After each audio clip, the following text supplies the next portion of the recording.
Hey guys, welcome back to Joe's Farm. Alex here.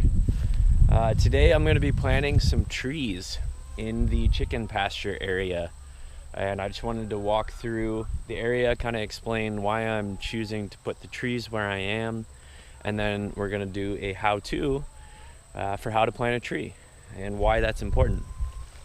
So to start, I just wanted to walk around this area, give you a little lay of the land from the back side. We have the 3 coops, as you can see behind me here. The pastures for the 2 coops on the eastern side of the property already have some shrubs and bushes and trees in them. And that is super nice, especially in the summertime for the chickens. They really need shade. They are way less likely to just get out in free range and take advantage of all the open space that they have when they're baking in the sun. They're excited and they see me out right now, so they're willing to come and kind of see what I'm doing. But you know, when I showed up, they were all just huddled inside, or a few of them are out in the one tree over there. But way more so over here. You can see, if you look closely, mixed within the bushes and trees over here, a lot more are out and kind of wandering around, enjoying the shade and the nice breeze.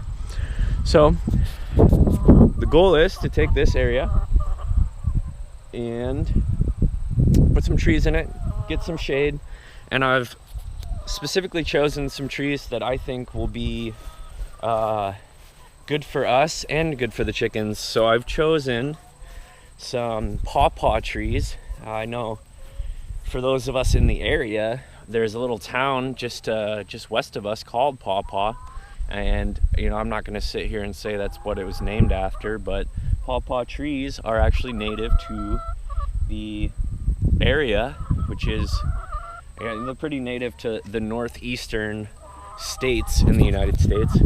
And what they are, they get, I'll put a link down at the bottom in the notes to kind of give you some background of the pawpaw trees and the other trees that I'll be doing.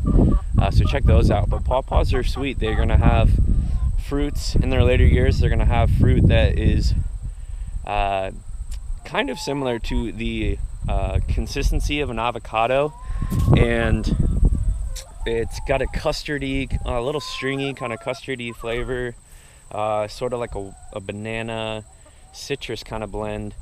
And they're unique. They're kind of cool in the permaculture space. A lot of attention is being brought back to them, so I'm excited to just give those a try.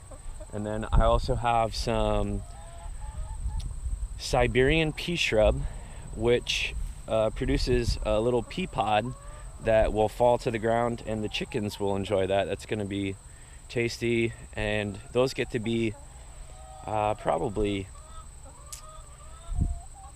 you know, maybe 15 feet high and maybe 15 by 15 in its maturity. Pretty like the pawpaw in size, also about like that. And then the other one, the third one that I'm going to be doing, is the Nanking cherry, which is a cherry tree, a little bit more like a shrub, so it's slightly on the smaller side. So the way that I'm going to do this, I'm basically going to come across this area and pretty evenly space them. We have one tree growing over here already that is probably pretty close to full size, but it doesn't cast too much of a shadow. And then there's a shrub here already, but that's really about it. And you can actually see, even just in this little weed patch down inside of there, well, you probably can't see, but there's chickens hiding under there. So the idea is just to give some shelter, and it also is protection from not only the sun, but from hawks and other birds of prey that would be flying around. And right now they can see the chickens really easily, and that's really our biggest pressure here, being surrounded by cornfields and soybean fields as far as the eye can see around the area. Our biggest pressure is not actually the deer and such, or coyotes even.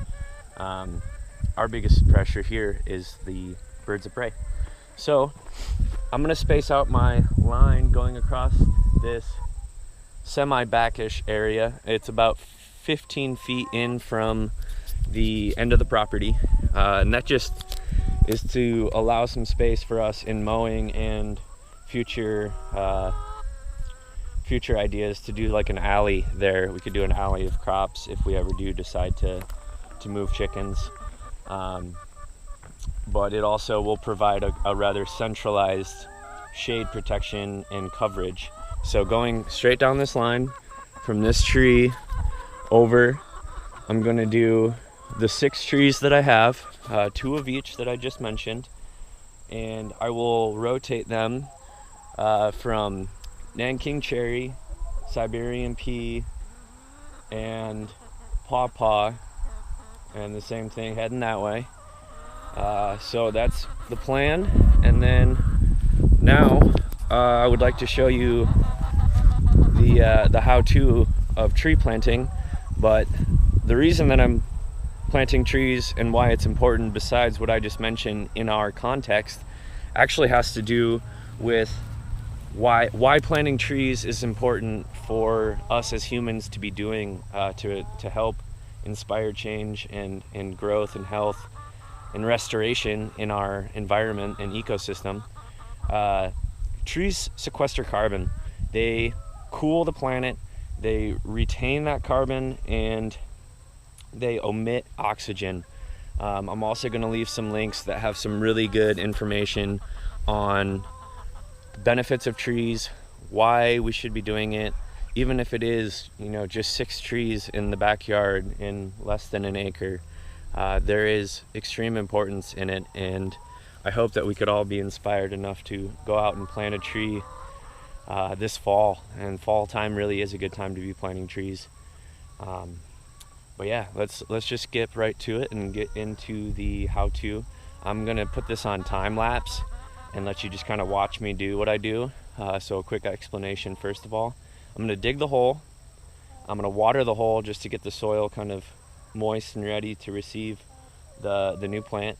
I'm gonna cut the plant out of the container, place it down in there. It's a transplant, so it's already in some potting soil. I want the base of the tree to be about 2 inches below the actual surface of the ground, and that just allows for a little bit of a sink, a little bit of a hole almost, where water will be kind of trapped. When it does rain, it'll naturally be stored in that slight depression of the land. And then I'm going to fill in that hole, stomp it down to that 2 inches like I said. You don't want it super firm, but you do want it pretty firm, making sure the tree is upright. And then you want to mulch the area, and that just retains moisture, again giving the tree as much opportunity to retain that water when it does come. And then I'm going to water in the area, and while I put the tree down there, I want to make sure that the roots are not being bent over. Just like in planting anything, you don't want the roots to be twisted or coming back up towards the surface. You want to keep them in their natural progression, heading down where they can gain strength. That is a really important thing for trees. A benefit of trees is that they and their root system maintain good soil structure, which prevents erosion, which is really important. So yeah, let's go ahead and get into it, and I will show you what we're doing here. Enjoy.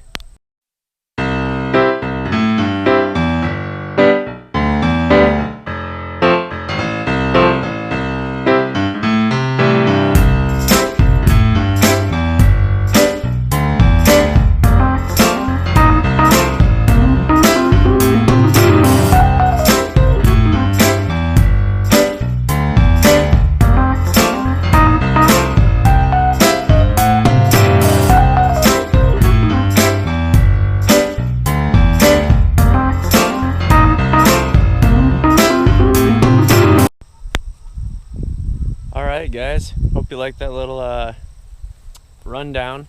One thing I do want to add It's important to protect the tree once you do get it in the ground. There are not too many predators like I mentioned out here, but definitely protect it as it grows for the first year or so. If you can keep especially the base of it or the trunk of it protected. If you do have deer in your area, deer like to rub against it. Rabbits will come kind of pick at it. And here the chickens probably aren't going to mess around with it too much, but why take chances? You spent money on the tree, you just spent some time putting it in the ground. Just put some protection around it. In the first few weeks as it's getting established, you will want to water it, so check on it every couple of days. Just make sure it's staying moist. That mulch down around the base of it will hold moisture in, but just make sure if it's not raining or if it's really dry in your area, be sure to keep watering it. Check it, prune it as it grows. Again, just be on top of finding some resources. It really is simple. That took 5 minutes max to do that. So I just encourage you on this Labor Day weekend, which it is. It's beautiful. It's comfortable out. Go get a tree from your local like Tractor Supply Co. or something like that. Something that you and your family would like, something you find pretty, or maybe some fruit. I'm all about the fruit trees. Find something that fits your context. Go put it in the ground. Enjoy your weekend. Thanks for watching. Please share, tell your friends, and keep your eyes out on what we're doing here at Joe's Farm. We love you guys. Thank you so much. Take care.